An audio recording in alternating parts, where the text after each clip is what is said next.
Have you ever noticed how the smallest things reveal the biggest truths about someone's life? A neatly aligned pair of shoes, a chair quietly pushed back into place, a toilet cleaned before anyone wakes up. It may sound strange. After all, aren't successful people supposed to be too busy for such tasks? They have staff, they have systems, they delegate. And yet, when I turned 60, I began to see something I'd missed for decades. The people I admired most were the ones who still cleaned, not because they had to, but because they chose to. In Japan, the founder of Panasonic cleaned toilets every morning. In the US, President Obama pushed in his chair after every meeting. No cameras, no applause. And at 75, I now wake up each day and clean the space no one sees, because it clears the part of me that no one else can. Today, I'll share 5 small cleaning habits that quietly transform my life. Habits rooted in ancient Japanese wisdom, backed by science, and echoed in the routines of remarkable Americans. This isn't about being tidy. It's about reclaiming your clarity, your energy, your dignity. One simple act at a time. 1. The invisible ritual. Why cleaning is the first step to clarity. No one ever told me that cleaning could be sacred. Growing up, it was just a chore, something to get through, something you did before the guests came or when things got too messy to ignore. But now, in my 70s, I've come to see it differently, not as a task, but as a ritual. You see, life after 60 is full of paradoxes. You have more time, yet time feels more precious. You slow down, but your thoughts race faster. You finally retire and wonder what comes next. It was during that quiet in-between, the space after the noise of work faded, that I began noticing the small things. The way my shoes sat uneven at the doorway, the dust that collected on the same corner of the shelf, the chair left crooked after breakfast. None of it was urgent, but all of it spoke to me. It whispered something I hadn't heard in years. You're still here. You still matter. And this space reflects how you care for yourself. So I started small. One drawer, one table, one breath, and something changed. Not outside, but inside. Each time I wiped a surface, it was like clearing a little fog from my mind. Each time I arranged something neatly, I felt my thoughts line up too. And for the first time in a long while, my home felt less like a place I lived in, and more like a place that lived with me. I used to think that people who cleaned often were either obsessive or bored. Now I see they are simply awake, awake to the power of intention, awake to the beauty of control, not over others, but over themselves. Because when life feels messy, we all need one place we can make right again. And that place, for me, began with the one I'd ignored for decades: the toilet. 2. Morning toilet cleaning, not dirty, but dignified. Let's be honest, no one wakes up excited to clean the toilet. It's the place we avoid, the place we save for later, the place that feels, well, beneath us. But what if that's exactly why it matters? In Japan, there's a quiet tradition that has shaped generations of thinkers, craftsmen, and leaders. Clean the toilet first. Konosuke Matsushita, the founder of Panasonic, did this every morning, not to set an example, not to save money, but because he believed that if a person could bow down to clean what others ignore, they would never grow arrogant. Every scrub was a surrender of ego, every rinse a return to humility.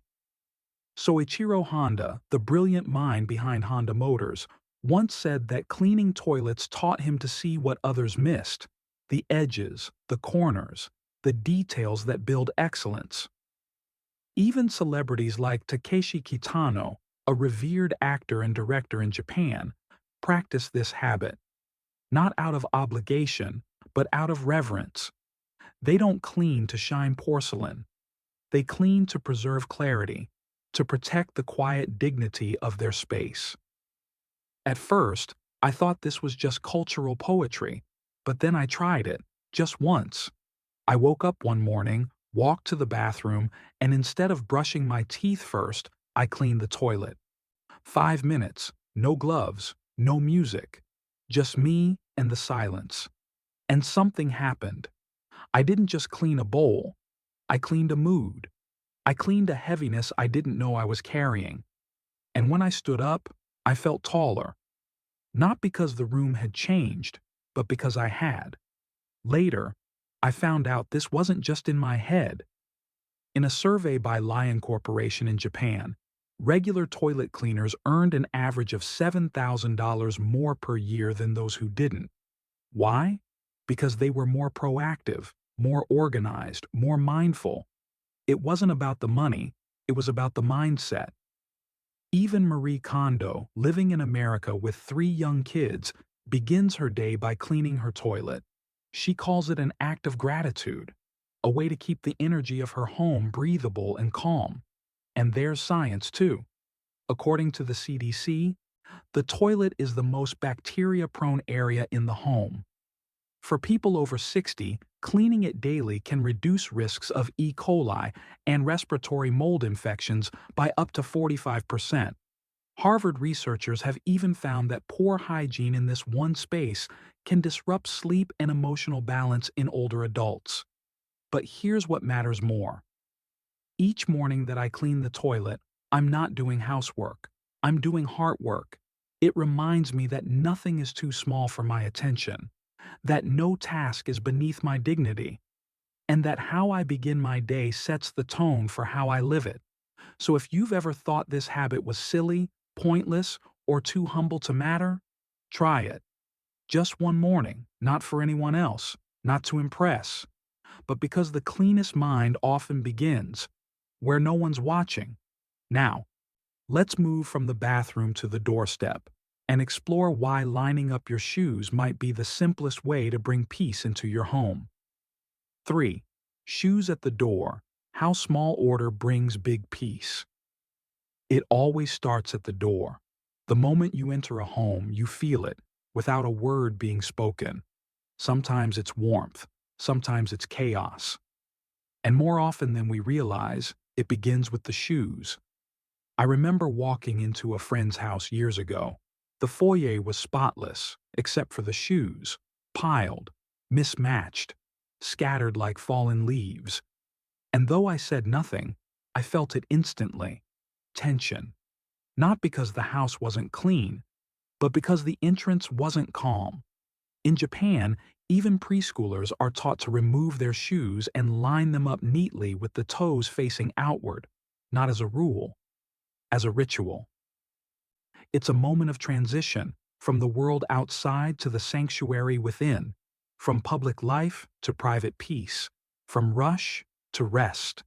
A Japanese friend once told me, "When I align my shoes, I align myself." That stayed with me. So I began to do the same, quietly. Every evening, I'd come home, take off my shoes, and place them side by side, clean soles, toes out, laces tucked. It took 10 seconds, but something about it felt sacred. I no longer entered my home, I arrived. And what surprised me most wasn't the neatness, it was the calm that followed. There's a term in home organization called a launch pad. It's the area by the door where your keys, bag, coat, and shoes live.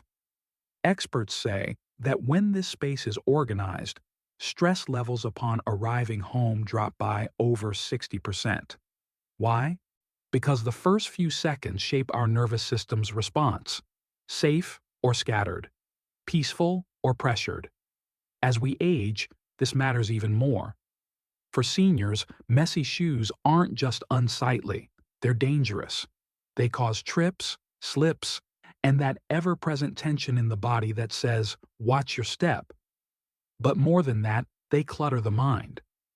Psychologist Dr. Sherry Carter wrote that a cluttered entryway reflects a cluttered headspace. And after 60, clarity becomes one of our most precious possessions. I started noticing the difference. When my shoes were in disarray, I felt disoriented. But when they were neatly lined, my thoughts fell into place too. So now, I bend slowly. I face the shoes toward the door, and in doing so, I say, "Today is complete. I am home. I am safe." It's not about shoes. It's about respecting the threshold between what the world asks of us and what we offer ourselves. And if your own doorstep feels chaotic, try this. Don't clean the whole house. Just fix the shoes. Then stand up and breathe. You might just feel your heart line up too. Now let's move to another small act, one almost no one notices, but that reveals so much about who we are. Pushing back a chair. 4. Chairs and character. What you do when no one's watching. Some habits are so small, so quiet, that they slip by unnoticed. But it's those very habits that often speak the loudest about who we are, especially when no one is watching. Pushing a chair back into place. It sounds simple, even trivial. But once you start paying attention to it, you'll begin to see it's not about furniture at all. In Japan, this tiny act is quietly revered. Whether you're in a cafe, classroom, or office, returning the chair to its place shows something deeper: respect, presence, consideration for the next person who comes after you. No one demands it. But those who do it are always remembered. Take Shohei Ohtani, for example, one of Japan's most beloved athletes, now a superstar in Major League Baseball. After a press conference in the U.S., long after the cameras stopped rolling, Ohtani stood up, paused, and gently pushed his chair back in. No one asked him to. He didn't know he was being filmed. But the clip went viral, not because of what he said, but because of what he did. Why? Because in that tiny moment, he showed more about his character than 1,000 words could. It reminded me of something former President Barack Obama once shared. He said that after every meeting, no matter how long or how stressful, he made it a point to tidy his workspace, push in the chair, stack the papers, wipe the desk. He said it helped him feel that a chapter had been closed, that his mind was ready for what came next. I never forgot that. Soon after hearing that story, I began noticing my own habits. Sometimes I'd leave the chair slightly askew after dinner. Other times, I'd rush off after a phone call without resetting my space. And when I returned later, I'd feel it, like something was unfinished. So I made a change. Now, every time I rise, I pause. I reach back. I push the chair gently into place. It takes 2 seconds. But those 2 seconds ground me. They say, I was here, I cared, I completed this moment fully. Psychologists call this a micro-behavior, a small action that reveals emotional intelligence. It's not about tidiness, it's about integrity. Because how we do one thing often reflects how we do everything. And if we learn to complete the small circles, we become better at closing the big ones. So the next time you stand up from your chair, take one extra moment, not because anyone is looking, but because you are. Now let's move on to a habit that many of us ignore until our bodies remind us otherwise. Posture. 5. Aging. Gracefully. Posture as a philosophy of living. When we're young, we move without thinking. We bend, twist, lift, stretch, like our bodies were built to bounce back from anything. But as the years pass, movement becomes a conversation. Our backs speak, our knees whisper, and suddenly, a simple act like sweeping the floor carries consequences. I learned that the hard way. One morning, not long after my 65th birthday, I leaned too far forward to scrub the stairs. My balance shifted, my foot slipped, and just like that, I was on the ground, staring up at the ceiling, wondering how something so ordinary could hurt so much. 3 days in bed gave me a lot of time to think, and I realized it wasn't the cleaning that caused the fall. It was the way I moved, or rather, the way I didn't pay attention while moving. In Japan, posture is woven into everyday life, often through something as simple as wearing a kimono. If you've ever tried one, you know, you can't slouch in it, you can't rush. The sash tied tightly around your waist naturally encourages an upright spine, measured steps, calm gestures. It's not just about elegance, it's about awareness. Even today, when most people wear modern clothes, that spirit lives on. The Japanese are known for how mindfully they move, even when folding laundry or wiping down a counter, and there's wisdom in that. In the US, the National Institute on Aging found that maintaining proper posture while doing chores can reduce fall risk by 31% in adults over 65. The Mayo Clinic recommends bending your knees instead of your waist when lifting something heavy, reducing back strain by up to 40%. These aren't just numbers, they're life-giving tools. So I made changes. I bought a broom with a longer handle so I wouldn't have to hunch. I placed a sturdy stool in the kitchen so I could sit while peeling vegetables. And every time I reach for something high, I use a small step stool. No more tiptoeing on shaky legs. It may sound simple, but it changed everything. I no longer dread chores. I no longer end the day sore or afraid of sudden pain. And more than that, I feel in control again. Because every movement I make now is on purpose. Every stretch, every bend, every step, guided by intention, not habit. And when you treat your body with respect, your body begins to respond with trust. So if your back has been aching more lately, if cleaning leaves you tired instead of refreshed, maybe it's not your age. Maybe it's your posture. Move slowly. Move gently. Move like you matter. Because you do. Now let's explore a different kind of lightness. Not just in body, but in home and in heart.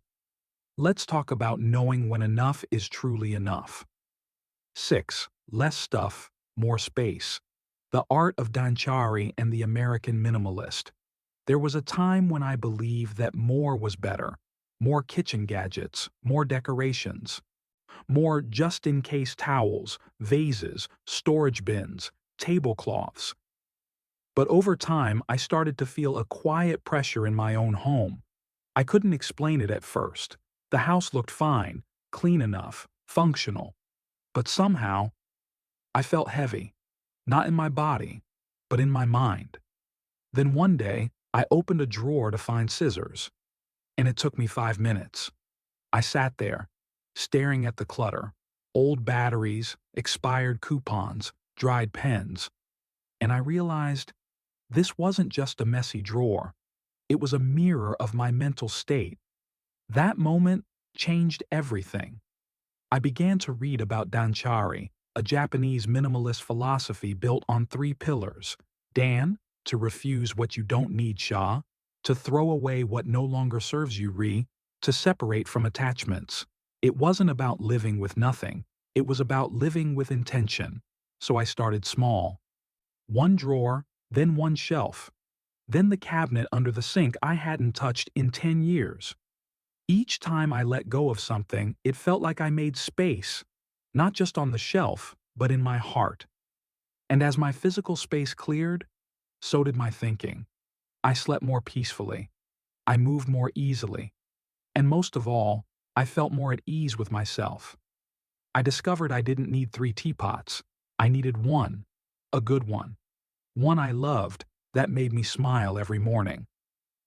In the US, the minimalist movement has grown too. Joshua Becker, a former pastor and now one of the leading voices in simplicity, shared how his family got rid of 75% of their possessions. As a result, they saved 33% on monthly expenses, spent more time together, and found greater joy in the space between things. UCLA researchers also found that people with less clutter in their homes had cortisol levels, our stress hormone, 22% lower than those who lived in crowded environments. That's not just about neatness. That's about health, about emotional balance, about finally breathing in your own home.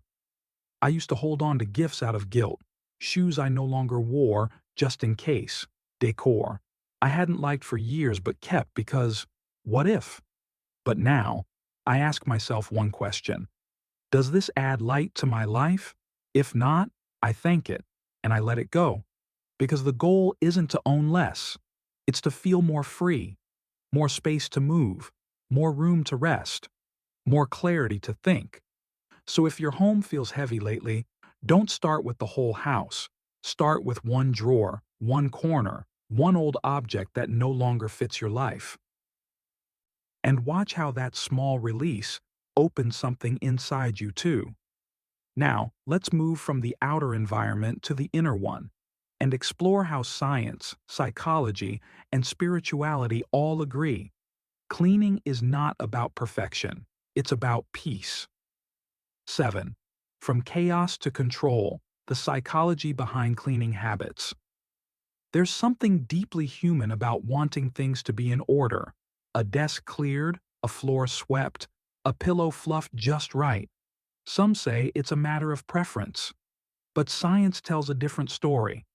It tells us that cleaning isn't just about the space, it's about the state of mind. In recent years, neuroscientists and psychologists alike have uncovered a powerful truth.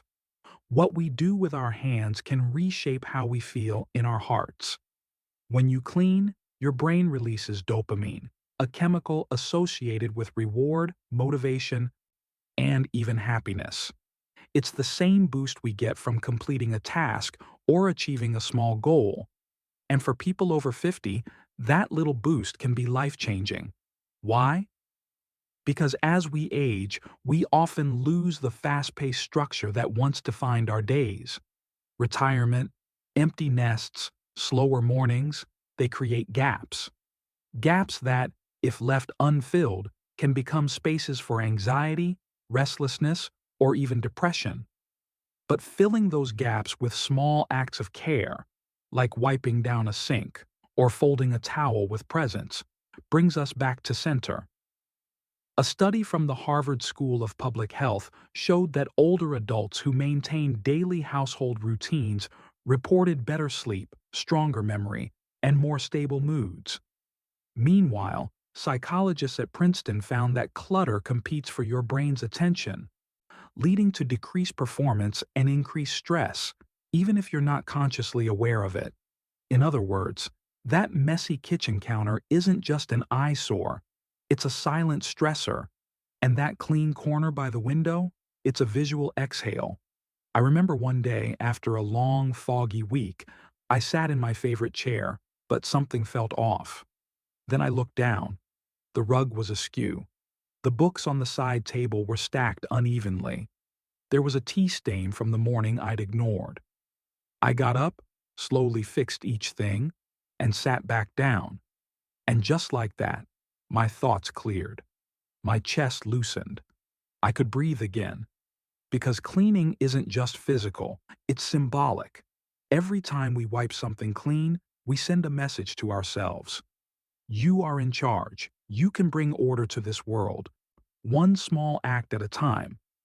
And that feeling of control, especially in a season of life when many things feel out of our hands, isn't just comforting, it's powerful.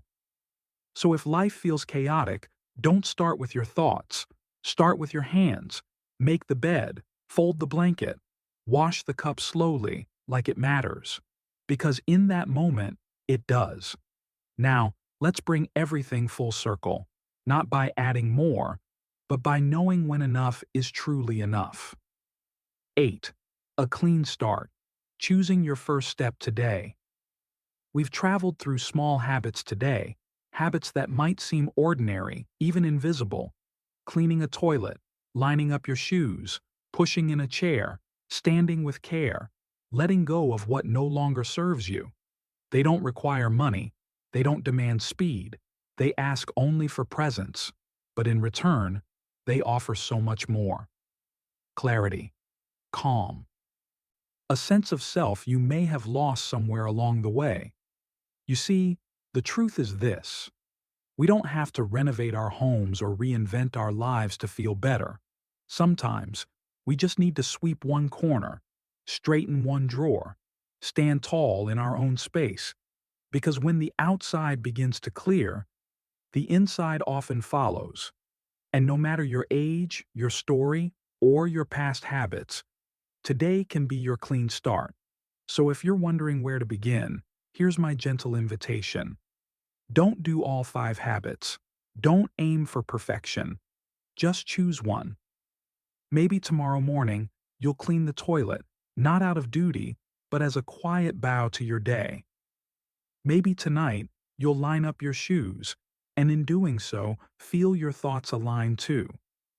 Maybe, just maybe, you'll push in the chair and feel something in you click back into place.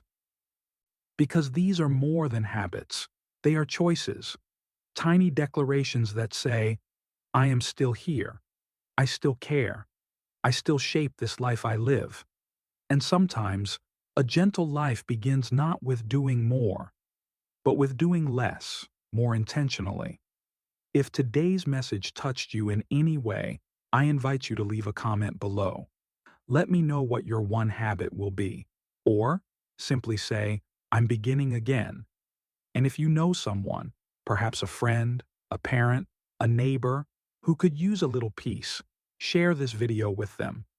Because a cleaner space can lead to a lighter heart. Thank you for walking with me today. Until next time, live gently and live well.